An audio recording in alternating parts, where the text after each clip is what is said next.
हम बात करते हैं अनिद्रा की। अनिद्रा से करीब करीब 25% लोग पीड़ित हैं जिनको अच्छे से नींद नहीं आती।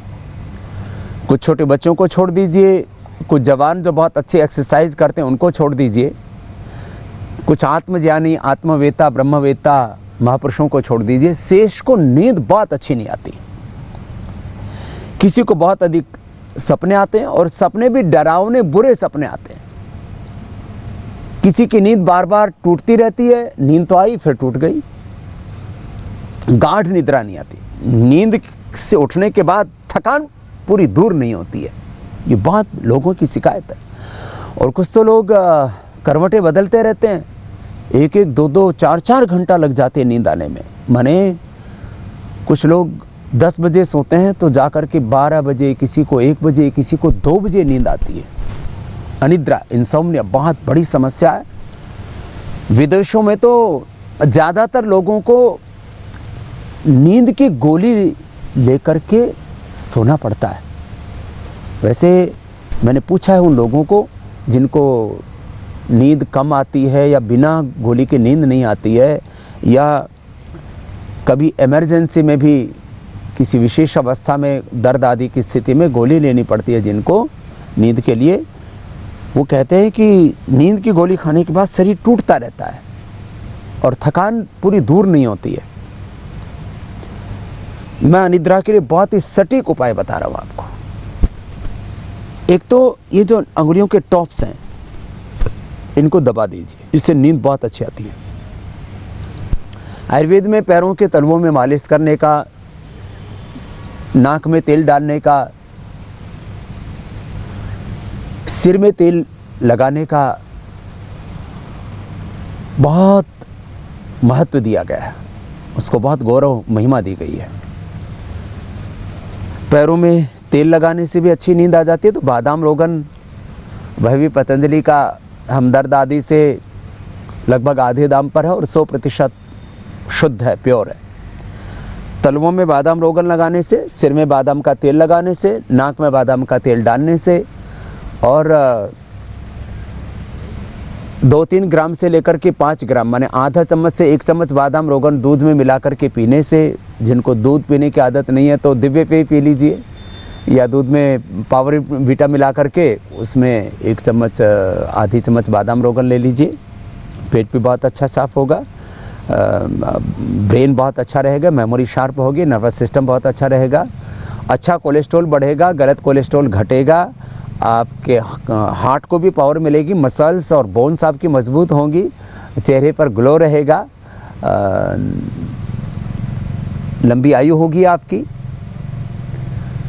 और आपकी स्किन पर, पूरे शरीर की स्किन पर ग्लो बढ़ जाएगा।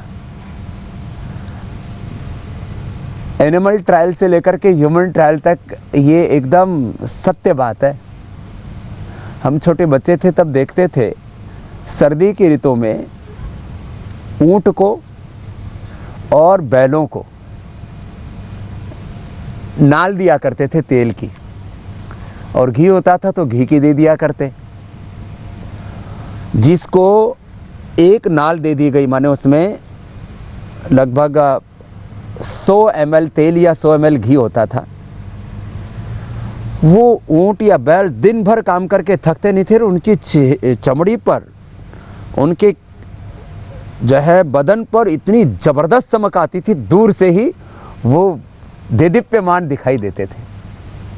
खैर, तो मैं कह रहा था नींद नहीं आती है तो ये उपाय किया करें आप, बादाम रोगन वाला। और मेधावटी तो अनिद्रा के लिए अचूक है।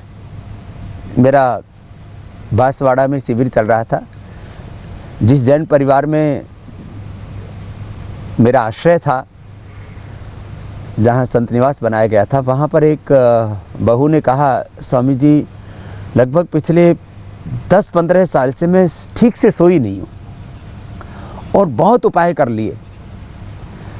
मैंने उस बेटी को कहा कि आज आप मेधावटी लो। उसने मेधावटी तुरंत मंगाई और 2 गोली खाई उसने। दूसरे दिन जब वो भोजन प्रसाद के लिए मेरे पास आए तो कहने लगे, स्वामी जी मैं पहली बार ज़िंदगी में, बचपन का तो मुझे याद नहीं कि कितने अच्छे से मैं सोई थी, मैं पहली बार ज़िंदगी में इतने अच्छे से सोई हूँ, मैं उसको शब्दों में बयान नहीं कर सकती। ये एक व्यक्ति की बात नहीं, ये हजारों लोगों पर, लाखों लोगों पर हमने आजमाया है।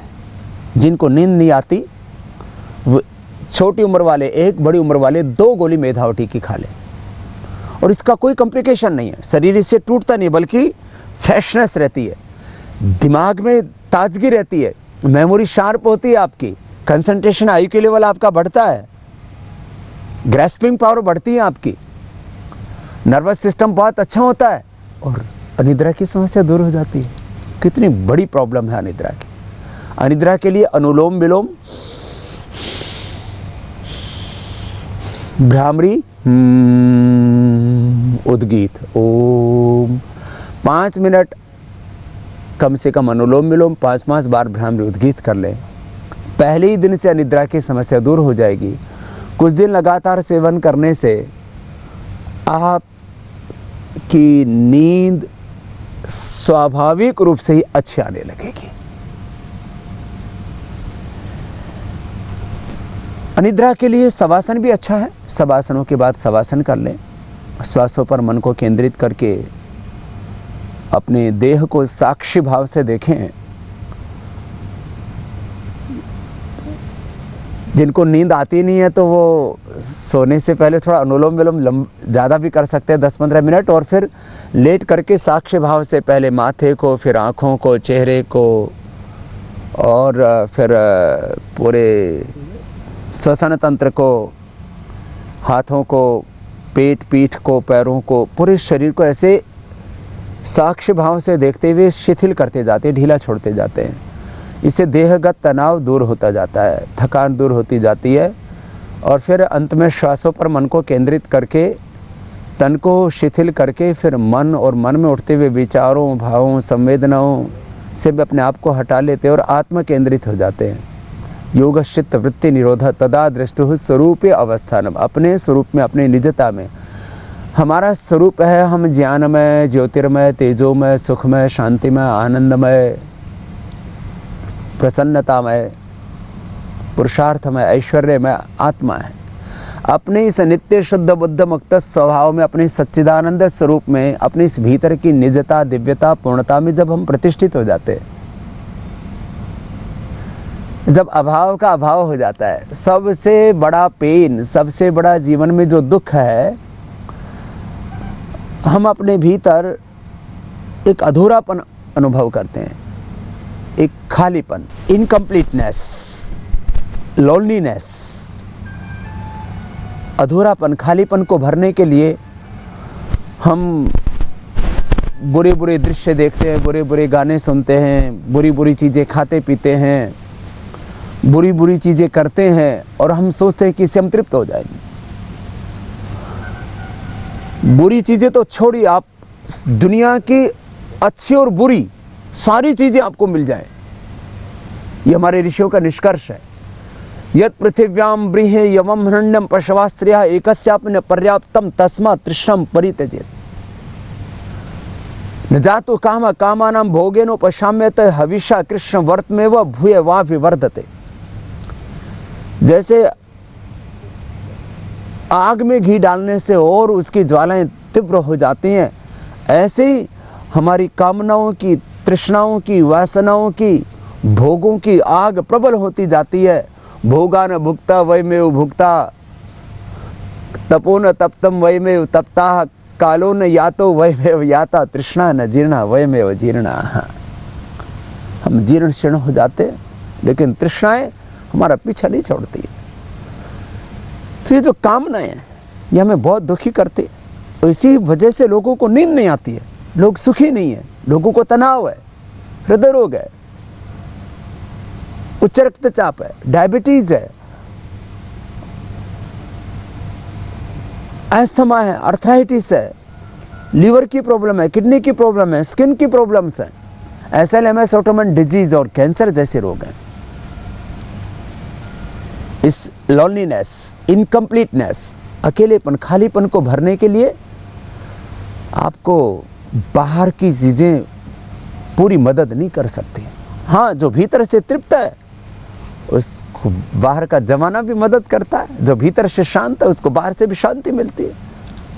गांव में एक छोटी सी कहावत है, बोले घर खीर तो बाहर भी खीर। जो भीतर से सुखी है उसको बाहर से भी सुख मिलता है। जो भीतर से तृप्त है बाहर से भी उसको तृप्ति मिलती है। जो भीतर से शांत है बाहर से भी उसको शांति मिलती है। और जो भीतर से अधीर है, अतृप्त है, अशांत है, दुखी है, भीतर से टूटा हुआ है, उसको लोग भी तो और तोड़ देते हैं। तो अनिद्रा का एक कारण ये खालीपन है। इस खालीपन को भरने के लिए एक आध्यात्मिक उपचार है, आध्यात्मिक विचार है। आज बाबा जी ने स्वास्थ्य से संबंधित बहुत ही शिक्षाप्रद जानकारी दी है। आशा करता हूं कि यह स्वास्थ्य से संबंधित शिक्षाप्रद जानकारी आप लोगों को अवश्य पसंद आई होगी। तो दोस्तों, अगर यह शिक्षाप्रद वीडियो आप लोगों को पसंद आया हो तो इस वीडियो को लाइक करें और अधिक से अधिक लोगों को शेयर भी करें, जिससे और भी लोग यह शिक्षाप्रद स्वास्थ्य संबंधी जानकारी का लाभ उठा सके। और दोस्तों, अगर आपने हमारे चैनल को अभी तक सब्सक्राइब नहीं किया है तो तुरंत हमारे चैनल को सब्सक्राइब भी कर लें, जिससे आप लोगों को नोटिफिकेशन के माध्यम से बाबा जी के यह शिक्षाप्रद वीडियो तुरंत प्राप्त हो सकें, जिससे आप लोग इसी तरह स्वास्थ्य संबंधी शिक्षाप्रद जानकारियों का लाभ उठाते रहें। तो दोस्तों, कल फिर किसी स्वास्थ्य संबंधी शिक्षाप्रद वीडियो के साथ आप लोगों के समक्ष फिर से प्रस्तुत होंगे। तब तक के लिए नमस्कार।